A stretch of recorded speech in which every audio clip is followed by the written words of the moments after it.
Hello বন্ধুরা, সম্পূর্ণ নিরামিষভাবে এই আলুর দমটা করেছি। তোমরা দেখো, এখানে আমি আলু সেদ্ধ করে ছুলে নিয়েছি। তারপর কড়াইতে তেল গরম বসিয়ে হাফ চামচ জিরে, হাফ চামচ কালো জিরে দিয়ে দিলাম ফোড়ন। তারপরে টমেটো কুচি দিয়ে একটু নুন হলুদ দিয়ে সেদ্ধ আলুগুলো দিয়ে দেব।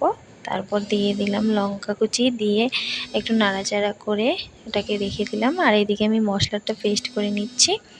একটু জিরের গুঁড়ো, লঙ্কার গুঁড়ো আর 2 চামচ মতন টক দই জলে গুলে নিলাম। তারপরে মশলাটা দিয়ে দেব, দিয়ে একটু ভালোভাবে কষিয়ে নেব। কিছুক্ষণ কষানো হয়ে গেলে এর মধ্যে আমি দিয়ে দেব হাফ চামচ মতন চিনি। তারপর দিয়ে দেব একটু কাগজি লেবুর রস। তারপর এর মধ্যে দিয়ে দেব আমি বিলাতি ধনেপাতা, 4-5টা মতন বিলাতি ধনেপাতা দিয়েছি।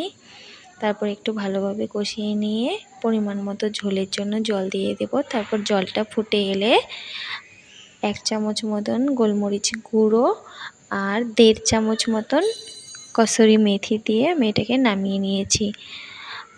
আমার তো এইভাবে আলুর দমটা করে খুব ভালো লেগেছে, রান্না করেও ভালো লেগেছে, খেতেও ভালো লেগেছে। আর সবাই যখন বলেছে খেয়ে যে এটা ভালো হয়েছে, সত্যিই ভালো লেগেছে। তোমরা এইভাবে একবার ট্রাই করে দেখো আর আমাকে জানিও আমার রান্নাটা কেমন লাগলো। আমার চ্যানেলটিকে লাইক সাবস্ক্রাইব করে পাশে থেকো সব সময়।